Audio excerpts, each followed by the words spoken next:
વાત અમદાવાદની કરીએ।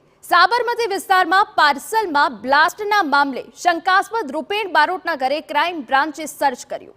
ઘરમાંથી બોમ્બ બનાવવાની સામગ્રી મળી આવી। 3 દેશી કટ્ટા પણ મળી આવ્યા। રૂપેણ બારોટે પોતાના ઘરે જ બોમ્બ બનાવ્યાની શક્યતા છે। રૂપેણ બારોટ બુટલેગર હોવાનો ખુલાસો થયો છે। શિવમ રો હાઉસમાં બની હતી બ્લાસ્ટની ઘટના। પાર્સલમાં બોમ્બ મોકલીને બ્લાસ્ટ કરાવ્યો હતો। બ્લાસ્ટની ઘટનામાં 2 લોકો ઇજાગ્રસ્ત થયા છે। ઘટનામાં પાર્સલ લાવનાર અને રિસીવ કરનાર બંનેની ઇજા પહોંચી છે। ડીસીપી જેસીપી ક્રાઇમ બ્રાન્ચની ટીમો તપાસમાં જોડાઈ છે। ત્યારે રૂપેણ બારોટ નામના શખ્સે અંગત અદાવતમાં બ્લાસ્ટ કરાવ્યો હોવાનું સામે આવ્યું। રૂપેણ બારોટના તેની પત્ની સાથે છૂટાછેડા થયેલા છે અને તે મહિલા જેમને પાર્સલ મોકલાવ્યું છે તેના બળદેવભાઈ સુખડિયાને તેમના ભાઈ માને છે। ત્યારે અદાવત રાખીને આ પગલું ભરાયાની શંકા છે।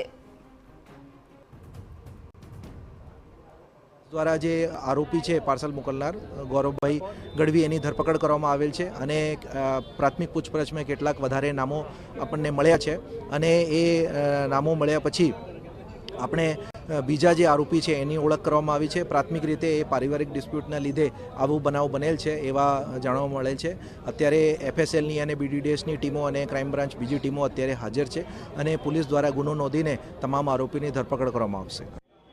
રૂપેણ બારોટ માનતો હતો કે તેના છૂટાછેડા બળદેવભાઈના કારણે થયા છે। બળદેવભાઈનું કહેવું છે કે તેમણે આનાકાની કરી કે કોઈ પાર્સલ મંગાવ્યું નથી, છતાં પાર્સલ તેમના ઘરે મૂકી દેવાયું અને તેમાંથી એકાએક ધુમાડો નીકળવા લાગ્યો, જો કે બ્લાસ્ટ રિમોટથી ઓપરેટ કરાયાનું સામે આવ્યું।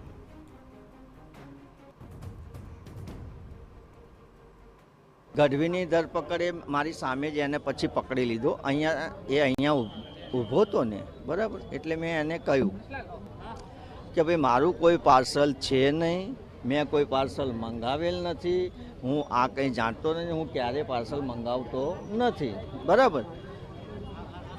તો એટલામાં તો એની આગ અંદરથી ચાલુ થઈ। મારા વાઈફે એવું કહ્યું કે આમાંથી આગ નીકળે છે। ત્યાં કોઈ ત્યાં રિક્ષા ઊભી હતી, તો એ રિક્ષા છે ને એમાંથી એ લોકોએ ઓપરેટ કર્યું કંઈક।